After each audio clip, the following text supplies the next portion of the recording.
नमस्कार दर्शकों, आप सभी का रहस्य रास्ता के YouTube चैनल पर स्वागत है। समुद्र एक ऐसी रहस्यमयी जलीय दुनिया जहां बसे हैं उस जितने ही गहरे रहस्य। अक्सर समुद्र के रहस्यों के ऊपर बात होती रहती है। हमने भी आपको पहले कई बार इसके रहस्यों से अवगत कराया है अपने वीडियोस के जरिए। दर्शकों, क्या आप जानते हैं, वैज्ञानिक जितने उत्सुक अंतरिक्ष के रहस्य को लेकर है, उतने ही ज्यादा उत्सुक समुद्र के रहस्य का खुलासा करने के लिए भी है। इन रहस्यों की पड़ताल करते करते कई बार वैज्ञानिकों को इतने अनमोल व रहस्यमयी खजाने मिल चुके हैं समुंदर से, जिनका आप अंदाजा भी नहीं लगा सकते।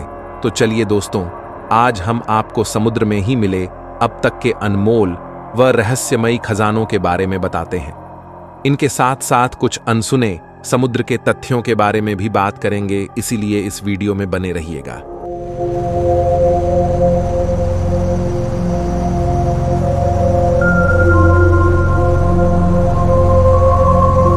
ये अखंड समुद्र न जाने कितने लाखों करोड़ों सालों से हमारी पृथ्वी पर मौजूद है, और इन लाखों करोड़ों सालों में न जाने कितनी अनगिनत चीजों को अपने अंदर दफन कर चुके हैं। चीजों को तो छोड़िए, कितने ही अखंड शहर पानी की बूंद की तरह देखते देखते इन समुद्रों में समा गए। आज जब ये चीजें समुद्र की खोजों में मिलती है तो किसी खजाने से कम नहीं होती।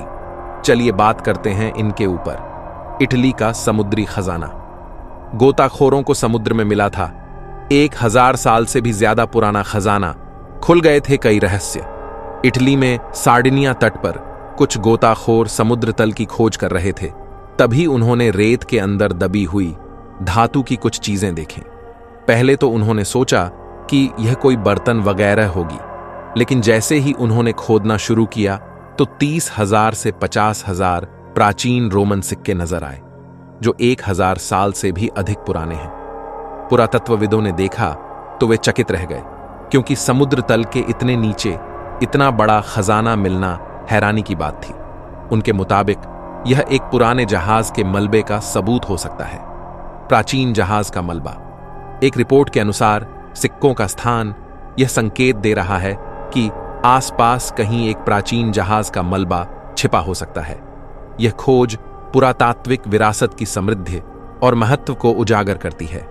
यह भी बताती है कि इंसान पहले इन्हीं रास्तों का उपयोग करते थे, व्यापार करते थे। सार्डिनियन पुरातत्व विभाग के अधिकारी लुइगी ला रोक्का ने कहा कि यह खोज सबसे महत्वपूर्ण सिक्का खोज में से एक है, लेकिन यदि पुरातत्वविद जहाज का मलबा ढूंढना चाहते हैं तो बहुत कुछ हाथ लगने वाला है। इसके बाद साइंटिस्टों ने अपनी खोज जारी रखते हुए उस प्राचीन जहाज की खोज करनी शुरू कर दी, और उसकी खोज करते करते साइंटिस्टों को बहुत सारी रहस्यमयी चीजें भी मिली, जिन पर आज शोध चल रहा है। टाइटैनिक एक अनमोल खजाना और रहस्यों का पिटारा। कभी कभी जहाज का मलबा ही खजाना होता है। हर कोई इस कहानी को जानता है कि कैसे 15 अप्रैल 1912 को अपनी पहली यात्रा पर अचूक टाइटैनिक एक हिमखंड से टकराया और उत्तरी अटलांटिक में अथाह रूप से डूब गया। लेकिन मलबे का सही स्थान 70 से अधिक वर्षों तक अज्ञात रहा था, जब तक कि इसे समुद्र विज्ञानी रॉबर्ट बैलार्ड ने 1985 में सतह से 2.5 मील नीचे समुद्र तल पर नहीं पाया। और टाइटैनिक के रहस्य अभी भी सामने आ रहे हैं। हाल ही में यह पता चला था कि बैलार्ड वास्तव में 2 डूबे हुए शीत युद्ध पनडुब्बियों को खोजने के लिए एक गुप्त मिशन पर थे, जब उन्होंने इस डूबे हुए जहाज की खोज की।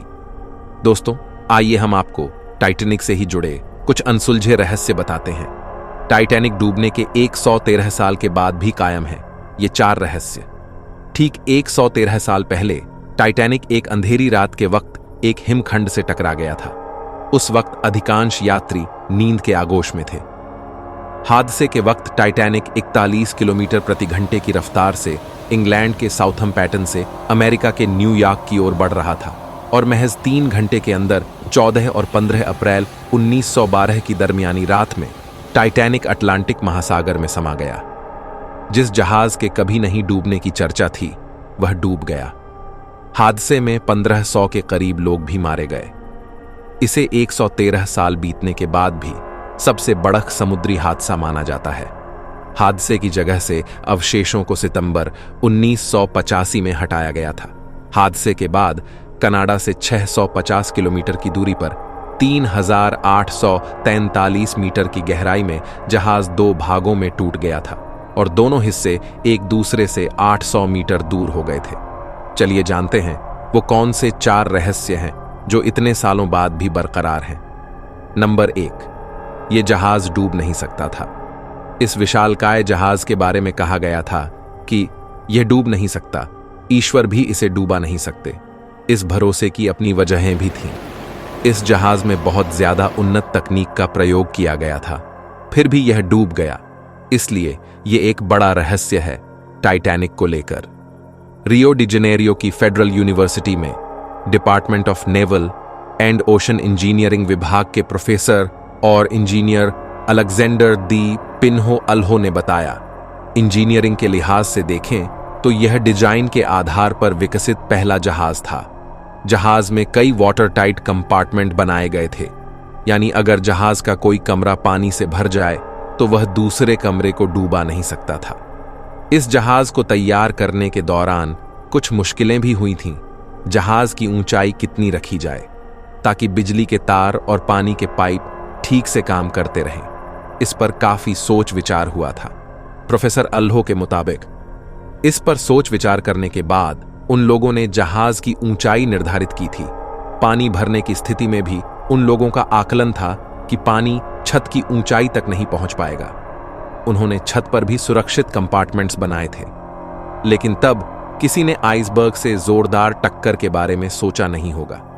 प्रोफेसर अल्हो ने बताया, टक्कर इतनी जोरदार थी कि जहाज की मुख्य बॉडी की आधी लंबाई तक सुराख हो गया था। ऐसी परिस्थिति में पानी छत तक पहुंच गया था। जहाज में पानी पूरी तरह से भरने लगा था।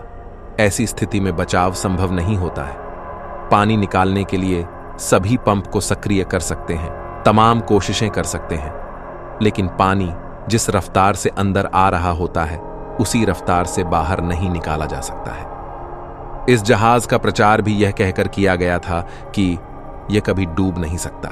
हालांकि अगर देखा जाए उस समय के हिसाब से इस तरह का जहाज बनाना भी एक अलग ही कामयाबी थी, लेकिन देखिए फिर भी वह डूब गया और आज सिर्फ इतिहास के पन्नों में एक रहस्य बनकर रह गया है। नंबर 2, ब्लू बैंड हासिल करने की होड़। बड़ी दुर्घटनाओं के बाद उसकी वजहों में हमेशा मानवीय गलतियां मिलती हैं। एक्सपर्ट्स के मुताबिक आइसबर्ग से भरे इलाके से गुजरने की मुश्किलों के बीच भी इस पर जल्दी से सफर पूरा करने का अत्यधिक दबाव था। दरअसल यह दबाव ब्लू बैंड को हासिल करने का था। 1839 में शुरू हुआ यह सम्मान अटलांटिक महासागर को सबसे तेजी से पार करने वाले जहाज को मिलता था। टाइटैनिक इस सम्मान का सबसे जोरदार दावेदार माना गया था।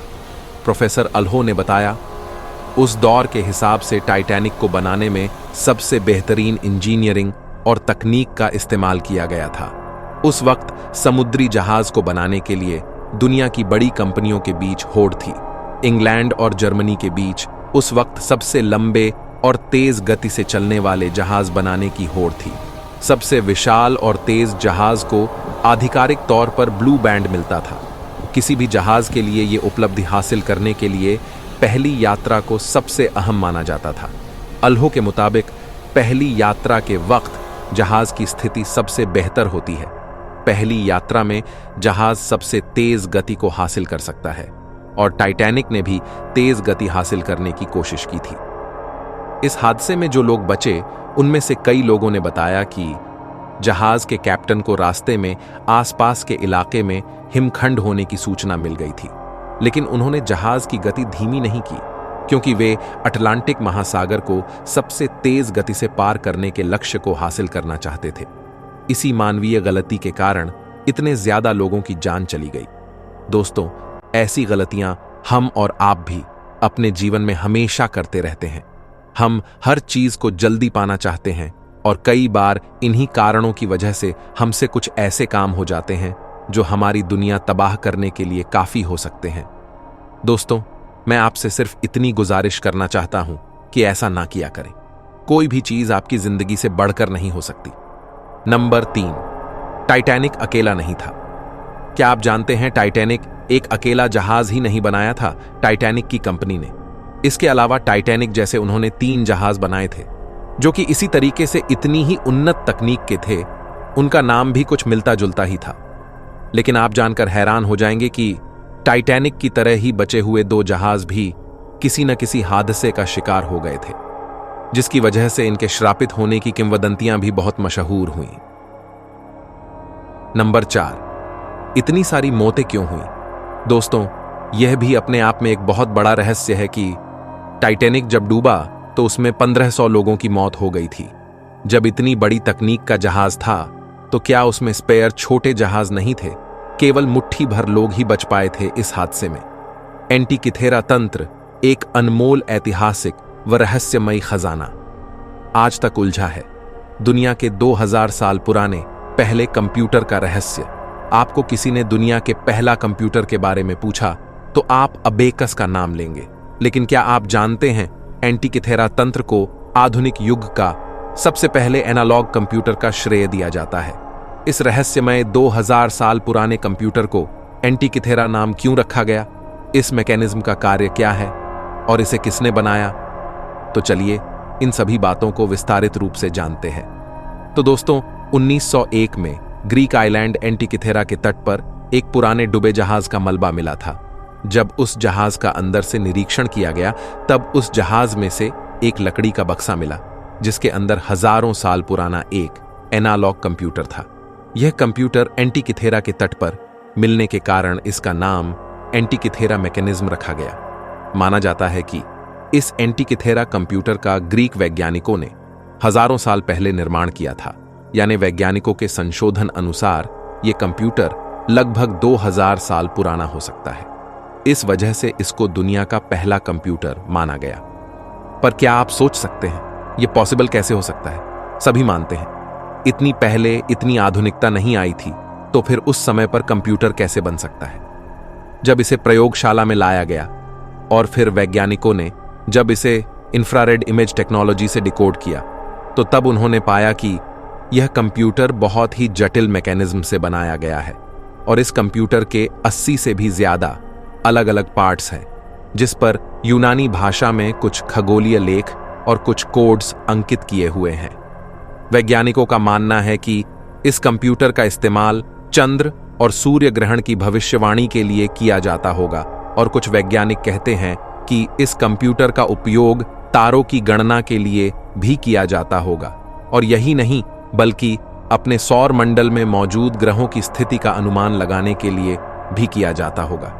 दोस्तों, इस एंटिकाइथेरा सिस्टम के बचे हुए भाग को राष्ट्रीय पुरातत्व संग्रहालय एथेंस में अभी भी संरक्षित करके रखा गया हुआ है। पर यह एंटिकिथेरा कंप्यूटर अभी भी एक रहस्य बना हुआ है कि यह किस लिए बनाया गया था और क्यों। और इन सबसे बड़ा रहस्य इस कंप्यूटर को लेकर यह है कि आखिर उसे समय पर इसे बनाना पॉसिबल कैसे हुआ? क्या यह किसी एलियन टेक्नोलॉजी का नतीजा है? इसको लेकर ऐसे कई सवाल है जो अभी तक अनसुलझे हैं। हेरास्लोइन शहर, एक डूबे हुए ऐतिहासिक शहर की हुई खोज, मिला अरबों का खजाना। यह है मिस्र का प्राचीन शहर हेरास्लोइन, जो करीब 1200 साल पहले समुद्र में समा गया था। कुछ साल इसकी खोज की गई। इतिहासकार हेरोडोटस के मुताबिक यह शहर बेशुमार दौलत के लिए मशहूर था। गोताखोरों को यहां से खजाना भी मिल चुका है। दोस्तों, हर डूबे हुए शहर को लेकर जो कहानी है कि उनका यही नहीं पता कि वह कैसे समुद्र के अंदर समा गए। इस शहर की भी कुछ ऐसी ही कहानी है कि इतना समृद्ध शहर होने के बाद भी यह कैसे समुद्र के अंदर समा गया। समुद्र में बसे हैं कई प्राचीन खोए हुए शहर। आपने बहुत बार खोए हुए शहरों के बारे में सुना होगा। हम भारतीय जिस खोए हुए शहर के बारे में सबसे ज्यादा जानते हैं वह है भगवान श्री कृष्ण की द्वारका नगरी, जो कि आज अगर पूरी तरह से मिल जाए तो एक अनमोल विरासत का खजाना हो सकती है। हालांकि द्वारका नगरी के कुछ अवशेष वैज्ञानिकों ने ढूंढ लिए हैं, लेकिन वो पूरी द्वारका नगरी नहीं है। ऐसे ही बहुत सारे खोए हुए शहर हैं जिनको समुद्र के अंदर डूबा हुआ बताया जाता है। तो आप सोच कर देखिए, अगर आज यह सारे शहर मिल जाए तो कितने अनमोल विरासत के खजाने का भंडार होगा हमारे पास। इससे भी ज्यादा बहुत सारे रहस्य जो इतिहास से जुड़े हैं उनसे पर्दा उठ जाएगा। दोस्तों, अगर आपको इन खोए हुए शहरों के रहस्यों पर एक अलग से वीडियो चाहिए तो हमें कमेंट करके जरूर बताइएगा। समंदर में मिली 171 साल पुरानी 1000 शैंपेन की बोतलें, 40 गोताखोरों ने खोजा जहाज का मलबा, पानी की बोतलें और चीनी मिट्टी के बर्तन भी हैं जो ठीक हालत में दिख रही है। ब्रिटेन के 40 गोताखोरों ने स्वीडन में बाल्टिक सागर की गहराई में करीब 190 फीट नीचे मलबा मिला है, जिसकी सुरक्षा के लिए पुलिस तैनात कर दी गई है। माना जा रहा है कि यह जहाज रूसी जार निकोलस प्रथम के राज्य में जा रहा था, लेकिन 1852 में यह समुद्र में डूब गया। गोताखोरों ने इसी साल 11 जुलाई को ओलैंड द्वीप के दक्षिण में लगभग 20 समुद्री मील की दूरी पर मलबे को देखा और इसकी जांच की। पानी जिस ब्रांड का, वह कंपनी आज भी है। बाल्टिक अटैक डाइविंग ग्रुप का नेतृत्व करने वाले टॉमस स्टाचुरा बताते हैं कि 2 गोताखोर डाइविंग कर रहे थे और वे करीब 2 घंटे तक वहीं रहे। इस दौरान उन्होंने तलहटी में जहाज का मलबा देखा। उन्होंने इस बारे में कंपनी को बताया तो करीब 40 गोताखोरों को तलाश के लिए भेजा गया, जिन्हें जहाज का मलबा देखा। इस जहाज पर ही सेल्टर्स नामक जर्मन ब्रांड की मिनरल वाटर की बोतलें मिली। 19वीं सदी का यह जहाज अच्छी हालत में है। शैंपेन और पानी की बोतलें टोकरियों में भरी थीं। इससे भी ज्यादा चौंकाने वाली बात यह है कि जिस मिट्टी के बर्तन बनाने वाली फैक्ट्री में पानी की बोतलें बनाई गई थीं, वह कंपनी आज भी अस्तित्व में है, जिससे संपर्क करके कंफर्म किया गया। मीडिया रिपोर्ट के अनुसार वैज्ञानिकों ने मिट्टी की जांच की तो पता चला कि जहाज 1850 से 1867 के बीच का है। वहीं जहाज में शैंपेन और पानी की बोतलें इसलिए भरी थीं क्योंकि उन दिनों मिनरल वाटर को दवाई की तरह माना जाता था। इसे केवल राजाओं को खाने के साथ परोसा जाता था। तब इस पानी की कीमत इतनी थी कि उसे एक जगह से दूसरी जगह ले जाने के लिए पुलिस तैनात की जाती थी। गोताखोरों के अनुसार उन्होंने स्वीडिश अधिकारियों को इस खोज के बारे में बता दिया है। जहाज में भरे सामान को निकालने में करीब 1 साल लग सकता है। पत्थर से बनी बोतलों पर मिनरल वाटर का ब्रांड सेल्टर्स अंकित था। शैंपेन का ब्रांड अभी तय होना बाकी है, लेकिन एक कॉर्क पर अक्षर आर छपा है। पानी उनकी कंपनी का है। आज की वीडियो में बस इतना ही। आशा करते हैं आपको आज की वीडियो में दी गई जानकारियां अच्छी लगी होगी, इसलिए इस वीडियो को लाइक करें, शेयर करें और हमारे चैनल को भी सब्सक्राइब करें। चलिए अब मिलते हैं आपसे अगली वीडियो में।